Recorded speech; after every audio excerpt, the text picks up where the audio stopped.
మొదటి నుంచి అండి ఒక కుట్రల కేర్ ఆఫ్ అడ్రస్ ఇతనేనండి. తను పైకి ఏం మాట్లాడు, పైకి మాత్రం అబద్ధాలు చెప్తూనే ఉంటాడు.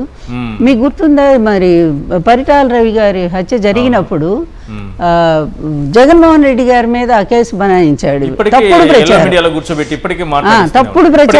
తప్పుడు ప్రచారం చేస్తే అసెంబ్లీలో నిజాయితీ పరుడు గనక వైఎస్ రాజశేఖర రెడ్డి గారు సిబిఐ ఎంక్వైరీ చేయించి ఆయన నిర్దోషిగా చూపించారు. మరి నువ్వు చేసావా ఎప్పుడైనా సరే? నీ మీద ఇన్ని ఉన్నాయి. ఆఖరికి ఎలిమినేట్ మాధవరెడ్డి హత్య కూడా నీ మీదే వచ్చింది ఆ రోజు. అవి పర్సనల్ కారణాలు చాలా ఉన్నాయి, అవన్నీ ఇక్కడ చెప్పలేము మనం, చెప్పలేము. కానీ ఎలిమినేట్ మాధవరెడ్డి హత్య కూడా ఈయన వెనకుండి చేయించారనేది ఈయన మీదే వచ్చిందండి. అంటే రాష్ట్రంలో ప్రతి హత్యను కూడా ఇతన్నే వేలెత్తి చూపించినటువంటి అన్నీ మర్చిపోయి ఆ కుటుంబం ఏంటండి, రాజారెడ్డి గారికి ఏముందో తెలియదు మనకి, కానీ ఆయన నిజంగానే అటువంటి భావాలు రాజారెడ్డి గారిలో కూడా ఎక్కువ ఉండుంటే తన పిల్లల్ని అంత ఆదర్శంగా పెంచుతారండి. ఇక్కడ ఒక్కటే విషయం మనం మాట్లాడుకోవాలి. తన కొడుకుని ఎంత పెద్ద డాక్టర్ని చేశారు. తన మిగిలిన కొడుకులందరూ కూడా చాలా హైలీ ఎడ్యుకేటెడ్ పర్సన్స్. అందరూ ఎక్కడ కూడా ఫ్యాక్షనిజం అనేది ఇంత కూడా వాళ్ళలో లేదు కదా. వాళ్ళంతా కూడా ప్రజల కోసం, పేద వర్గాల కోసం హాస్పిటల్ కట్టి రూపాయి ఫీజుతో వాళ్ళందరినీ కూడా కాపాడినటువంటి రాజారెడ్డి గారే కదండి. అలాగే వాళ్ళ రాజకీయానికి కూడా పునాది వేసింది ఆయనే కదా. మరి ఆయన మీద ఎందుకు ఫ్యాక్షనిజం ముద్ర వేస్తారో, ఫ్యాక్షనిస్ట్ నాకైతే తెలియదు. మీరు ఒక పాయింట్ చెప్పారు, హరికృష్ణ గారిని కూడా బాగా మానసికంగా ఇబ్బంది పెట్టారని. ఇటు దగ్గుబాటికేమో ప్రామిస్ చేసి పదవులు ఇస్తానని ఆయన నమ్మించి మోసం చేసి ఆయన చేశారు. కానీ బాలకృష్ణ విషయంలో ఎందుకు ఆయన కాల్పులు జరిపినా, ఇద్దరు వ్యక్తులపైన కాల్పులు జరిపినా, మెంటల్ సర్టిఫికేట్ తెచ్చుకున్నా, ఆ తర్వాత ఆయనకి టికెట్ ఇవ్వడం, ఎమ్మెల్యేని చేయడం, ఎందుకు బాలకృష్ణ విషయంలో మాత్రం? బాలకృష్ణ అంటే వైస్రాయ్ ఒప్పందం, అదే అందరిలో కొంచెం ఆవేశపరుడు బాలకృష్ణ. హరికృష్ణ కూడా ఆవేశపరుడే, కానీ బాలకృష్ణ ఇంకా ఆవేశం ఎక్కువ. అందుకు పైగా మాతో బాగా సన్నిహితంగా ఉంటున్నాడు అప్పుడు బాలకృష్ణ. మా ఎన్టీఆర్ నేను బాగా సొంత కొడుకే కదా, మాకు బాగా చూసుకునేవాళ్ళం మేము. రోజు వచ్చి అమ్మ అమ్మ అంటూ అంత చనువుగా ఉండేవాడు బాలకృష్ణ.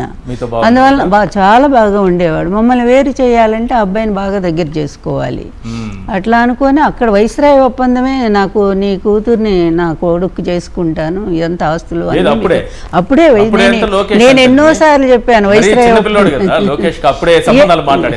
పుట్టినప్పుడే మాట్లాడుకుంటారు కొంతమంది, పుట్టగానే ఇదిగో ఈ అమ్మాయి మీ కోడలే అని చెప్పి అంత ప్రతిదీ రాజకీయమేనండి. అతను ప్రతిదీ తనకి ఏ విధంగా కలిసి వస్తుంది, తన అధికారాన్ని ఎలా నిలబెట్టుకోవాలి, దానికోసం ఎవరు అంతమైపోయినా పర్వాలేదు, ఎవరు నశించిపోయినా లేకపోతే ఎన్టీఆర్ లాంటి మహావ్యక్తిని అంత మానసిక క్షోభకు గురి చేసి చివరి క్షణాల్లో ఆయన పడ్డ బాధ నేను కళ్ళారా చూశాను గనక ఇన్నేళ్ళు కూడా నేను పోరాడుతూ ఉంది. అదేనండి కారణం, అదేనండి. ఎంత అల్లాడిపోయారండి. చివరి రోజు కూడా అసలు ఆయన చనిపోవటానికి ఇతనే కదండి కారకుడు. జనవరి 18 తెల్లవారుజామున కదా ఆయన చనిపోయింది. తెల్లవారితే 18 అనగా 17వ తారీఖు. అప్పటి వరకు నువ్వు ఎన్ని చేశావు, ఎన్ని ఆయన మీద ఎన్ని కార్టూన్లు, భయంకరమైన కార్టూన్లు కదా. ఈనాడు రామోజీని పట్టుకుని మీ ఇద్దరే కదా చేసింది. ఆయన బట్టలు కూడా లేకుండా నగ్నంగా ఉండేటువంటి కార్టూన్లు వేయించాడు. ప్రతిదీ అవమానమే కదండి. ఎంత గుండెల్లో రగిలిపోతుంది. తన ఎమ్మెల్యేలు ఎవరో పిలుస్తున్నారని చెప్పి ఒక ఫోన్ వచ్చింది ఎన్టీఆర్ గారికి వైస్రాయ్ హోటల్ నుంచి. ఈయన వస్తే మేమందరం వచ్చేస్తాము అని చెప్పి అది నమ్మి ఆయన పాపం అక్కడికి వెళ్తే చైతన్య రథం మీద ఏమైందండి, చెప్పులు వేయించాడు. ఎక్కడ ఎమ్మెల్యేలు వచ్చి కలుస్తారో ఈయన్ని, లేకపోతే ఈయన లోపలికి వెళితే అంతా తిరగబడిపోతుందని దుర్మార్గుడు చెప్పులేసి అక్కడ.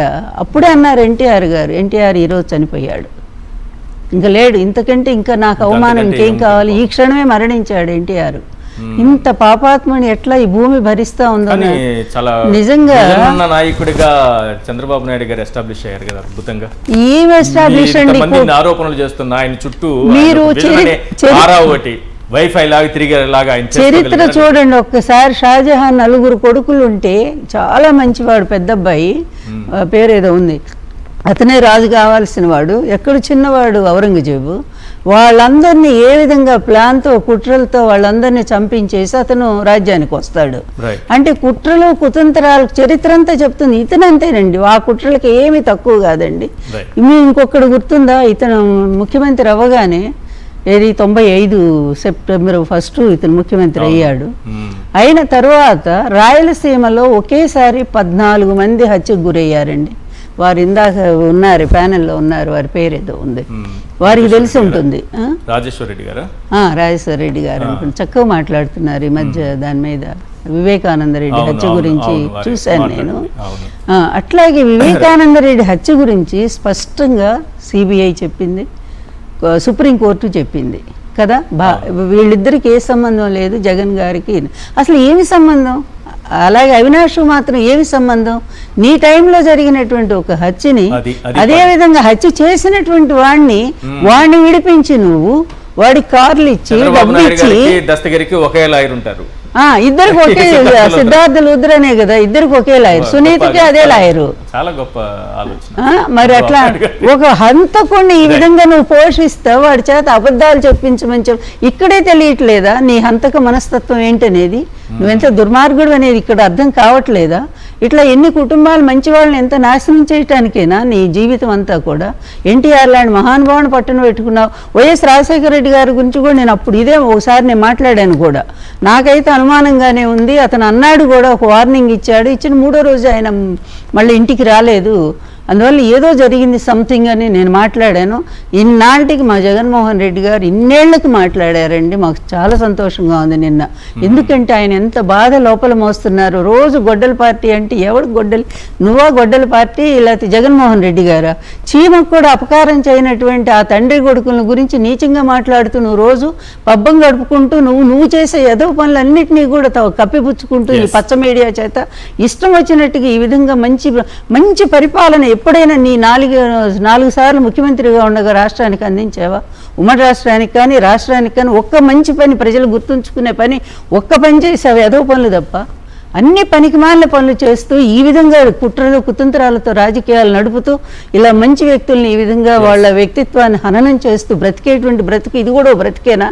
ఈశ్వర్ గారు ఒకటే చెప్తారు, చచ్చినా కూడా బ్రతికి ఉండాలి మనిషి.